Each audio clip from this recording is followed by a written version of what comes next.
Isang mapagpalang araw sa inyong lahat. So ngayong araw tayo ay magkakaroon ng pagtatalakay sa panibagong paksa. Pero bago ang lahat, simulan na muna natin sa isang panalangin. Sa ngalan ng Ama, ng Anak at ng Espiritu Santo. Amen. Purihin nawa ang ngalan ni Jesus, ngayon at magpakailanman siya nawa. Amen. Sa ngalan ng Ama, ng Anak at ng Espiritu Santo. Amen. So muli, isang mapagpalang araw sa inyong lahat. So katulad ng nabanggit ko ngayon, tayo ay magkakaroon ng pagtatalakay sa panibagong paksa at ang paksa na ito ay ang tungkol sa isa sa makrong kasanayan, ang pagsasalita. Pero bago ang lahat, magkaroon na muna tayo ng pagbabalik tanaw sa huli nating pinag-aralan. So sino sa inyo ang maaaring makapagbigay ng maikling paglalagom sa ating huling tinalakay? Mr. Rodriguez.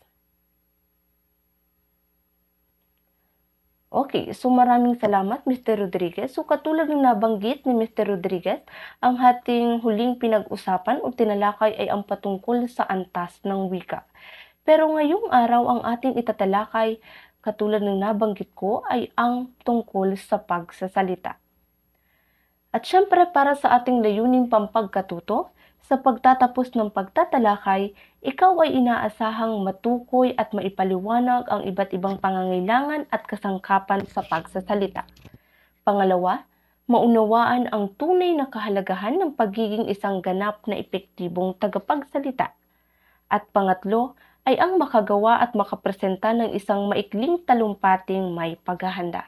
So syempre mahalaga na ang inyong matutuhan ngayong araw ay magamit o mai-apply ninyo. So yan ang ating mga layuning pampagkatuto. So hayaan ninyo akong simulan ang ating pagtatalakay sa isang pangungusap o salaysay na ito. Ayon dito, ang isang tao na epektibo magsalita sa harap ng pangkat ng mga tao ay higit na madaling nakakakuha ng respeto ng ibang tao. So kung iisipin natin, ganito kahalaga ang pagkakaroon ng epektibong kakayahan para sa pagsasalita. Kaya mahalagang mapagtuunan natin ng pansin kung ano-ano nga ba yung mga pangangailangan at kasangkapan para sa isang epektibong pagsasalita. Kung gayon, ano nga ba ang pagsasalita? Ang pagsasalita ay isa sa makrong kasanayan na may layuning ipahayag ang kaisipan, paniniwala at saloobin. So, sa kahalagahan naman ng paglinang sa kasaysayan sa mabisang pagsasalita, so mahalaga ang mga ito sapagkat unang-una, malaki ang impluwensya ng mabisang pagsasalita sa epektibong proseso ng komunikasyon. So nangangahulugan na kung magaling ang isang tao sa pagsasalita, magkakaroon siya ng isang epektibong pakikipagkapwa-tao o pakikipagkomunikasyon sa ibang tao.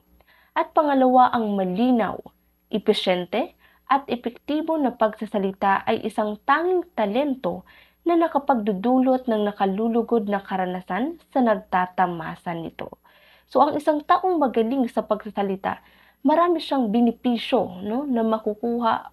Unang-una, syempre katulad na nabanggit ko, magkakaroon siya ng epektibong komunikasyon sa ibang tao at maaring siya ay makilala dahil sa kanyang galing sa pagsasalita.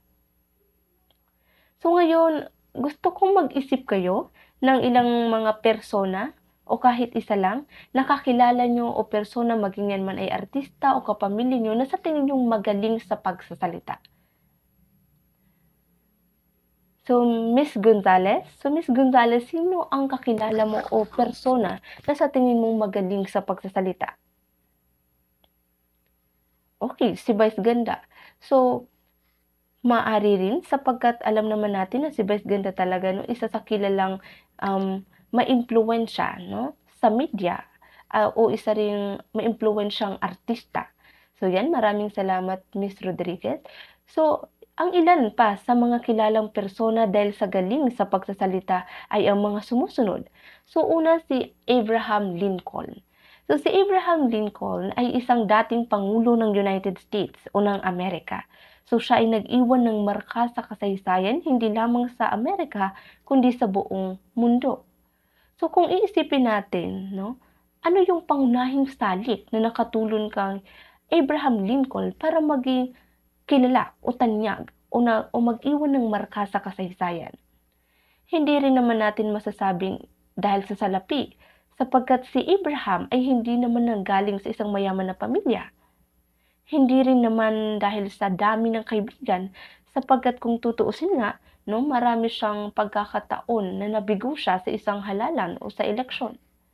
At hindi rin naman dahil sa taas ng kanyang pinag-aralan, sapagkat kung tutuusin wala siyang pormal na edukasyon na natanggap noong siya ay nag-aaral pa lamang o noong siya ay bata pa lamang. Sapagkat ang pinakadahilan o salik na nakatulong kay Abraham Lincoln para maging kilala ay ang kanyang kahusayan at galing sa pagsasalita. So diyan siya nakilala, o iyan ang isa sa naging dahilan kung bakit siya ay nag-iwan ng marka sa kasaysayan. Sa Pilipinas naman, kilala rin si Mike Enriquez at si Boy Abunda. So si Mike Enriquez, alam kong pamilya na rin kayo. So siya ay isa sa magaling na tagapagbalita. So napapanood rin natin siya sa 24 Oras noon at sa Investigador. At si Boy Abunda rin ay isang kilala bilang talk show host. So ang isa nga sa kanyang show kung saan siya nakilala ay ang Tonight with Boy Abunda. So yan ay ilan lamang sa mga kilalang persona dahil sa galing sa pagsasalita. So ngayong pag-usapan natin ang mga kailangan sa mabisang pagsasalita. Ano-ano ba yung mga katangian na dapat mayroon ang isang tao para maging isang epektibo at mabisang tagapagsalita? So ang una ay ang kaalaman. Sabi nga, you cannot say what you do not know. Kasi kung tutuusin, paano mo nga naman maibabahagi o masasabi ang isang bagay kung wala ka rin mismong alam? So mahalagang may kaalaman ka sa isang bagay o sa isang paksa. So ayon nga dito, una, kailangan mong alam ang paksa na pinag-uusapan para may maibigay kang ideya o suhestyon. Pangalawa, may sapat kang kaalaman sa gramatika. So tandaan na kahit mayroon kang kaalaman, subalit mali-mali ang paggamit mo ng gramatika, maaring magkaroon ka rin ng problema sa pagpapahayag ng iyong ideya o ng mensahe o nilalaman ng iyong gustong sabihin sa ibang tao. At pangatlo, may sapat ka dapat na kaalaman sa kultura ng pinanggalingan ng wikang ginagamit mo at maging kultura ng wika ng iyong kausap.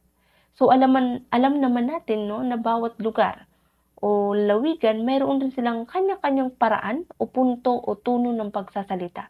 So tayo bilang tao, kailangan din nating makibagay sa paraan ng kanilang pagsasalita para mas maging epektibo nga at mabisa sa pagpapahayag ng ating ideya o ng ating mensahe.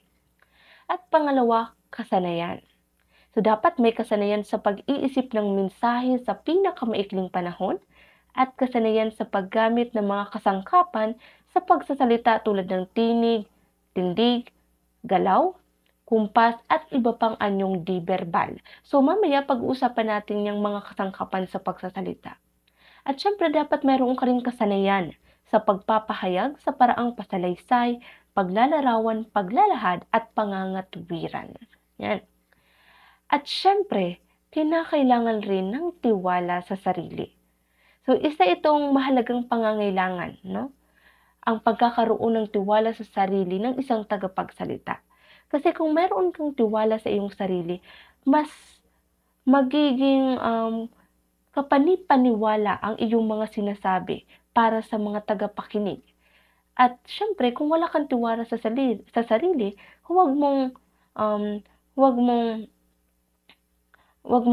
iisipin na maaaring magkaroon sila ng tiwala sa iyo, sapagkat ang pinakamahalaga, tayo mismo ay magkaroon ng tiwala sa ating sarili. So yan ang mga pangangailangan sa pagsasalita.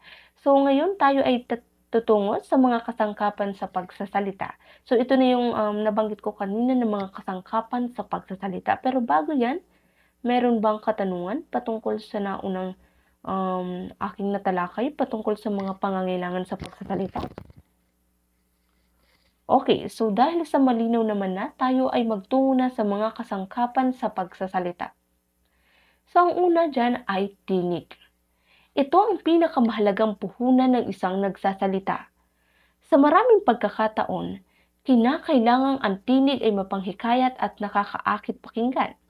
May mga sitwasyon namang nangangailangan ng malakas na tinig, ngunit minsan ay mahina lamang. So tandaan, no, na iba-iba ang sitwasyon, no. So kinakailangan na maibagay natin ang kinakailangang tinig sa espesipikong sitwasyon na yan. Kasi mayroong sitwasyon na kinakailangang malakas sapagkat marami yung tagapakinig o maraming tao, o may mga sitwasyon naman na kinakailangan lamang ng mahina na tinig sapagkat kung iilan lang naman ang iyong mga tagapakinig. So kinakailangang ikonsidera ang tinig. So pangalawa, bigkas. Kailangang maging matatas at malinaw ang pagbigkas sa mga salita. Kailangang maging maingat din sa pagbibigay diin o stress sa mga salita, sa paghinto at paghinga sa loob ng mga pangusap at talata upang maging malinaw ang mensahe. So, kinakailangan na malinaw ang pagbibigkas ng salita para mas madaling maunawaan ng tao o ng mga tagapakinig ang ating mensahe o ang ating ideya. At ang pangatlo ay ang tindig. So yan, kinakailangang may tikas. Ika nga, mula ulo hanggang paa. So kinakailangang maging kalugod-lugod hindi lamang sa pandinig ng mga tagapakinig, kundi maging sa kanilang paningin upang maging higit na mapanghikayat. So kumbaga kinakailangan syempre straight body ka. Kasi kung maayos ang tindig mo, mapapakita mo pa lamang sa tindig mo na parang nakakahikayat ka, na kumbaga magagawa mong mapakinig mo ang iyong mga tagapakinig. Yan. At ang sumunod ay ang kumpas. So kinakailangan rin na ang kumpas natin ay nababagay sa mensahe o sa nilalaman ng ating talumpati o kung ano pa mang uri, no, ng pagbibigay mensahe sa publiko o sa mga tao. At ang sumunod ay ang kilos. Sa pagsasalita, ang ibang bahagi ng katawan ay maaari ring gumalaw. Ang mga mata, balikat, paa at ulo o ang pagkilos ng mga katawan natin ay maaaring makatulong o makasira sa isang nagsasalita. Tandaan, maaaring makatulong o makasira. So kinakailangan nating ibagay rin, no, ang paggalaw ng ating katawan sapagkat mayroong mga sitwasyon na hindi kinakailangang pagalawin, no, o hindi kinakailangang gumalaw ang mata, ang balikat, ang paa o ulo. Pero mayroon din namang mga pagkakataong kinakailangan para mas maging mapanghikayat ka sa um, sa iyong ipinapahayag sa publiko o sa mga tao. So bale yan, no, yan ang mga kasangkapan sa pagsasalita. So, yan lamang ang mga kinakailangan natin talagang italakay ngayong araw.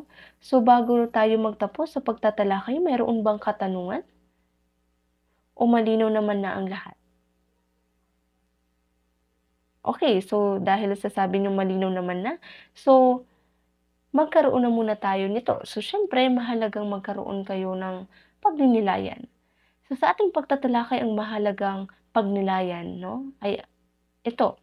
So, ang kasanayan sa pagsasalita ay kinakailangang linangin at pag-ingatan sapagkat dito nakasalalay ng malaki ang ating pakikipag-ugnayan sa ating kapwa at ang ating pag-unlad bilang isang individual, bilang isang lipunan, at bilang isang sangkatauhan. So, mula dito, no, talagang kinakailangang lahat tayo magkaroon ng sapat na kasanayan para maging isang epektibong tagapagsalita. Lalo na sa inyo na kayo ay mga guro sa hinaharap. So, syempre kinakailangan sa isang guro na magaling sa pakikipagkomunikasyon at yan ay makakamit sa pagkakaroon ng kasanayan sa pagsasalita. So, dahil sa malinaw naman na ang pagtatalakay at wala na rin naman na kayong katanungan, so magtungo na tayo dito sa takdang aralin. Katulad ng nabanggit ko, mahalagang magamit ninyo ang natutuhan natin sa ating pagtatalakay ngayong araw. So, sa takdang aralin nyo, so ang kinakailangan nyong gawin ay mag-isip ng isang napapanahong issue at gumawa ng isang maikling talumpati tungkol dito. At maghanda rin para sa pagtatanghal ng inyong talumpati sa susunod na pagkikita. So, mga 3 minuto lamang ang ibibigay ko sa bawat isa sa inyo para itanghal ang inyong inihandang maikling talumpati. So, siguraduhin lamang na ang talumpati ay nakapaloob lamang sa 3 minuto. So, wala na ba talagang katanungan ang lahat? Malinaw naman na ang takdang aralin at ang ating tinalakay? Okay, so dahil sa malinaw naman na, so diyan ko na, um, tatapos ang ating pagtatalakay. So, maraming salamat sa pakikinig at maraming salamat sa pag-online para makasama para sa ating pagtatalakay ngayong araw. So, maaari na ninyong gawin ang inyong takdang aralin. Muli, maraming salamat.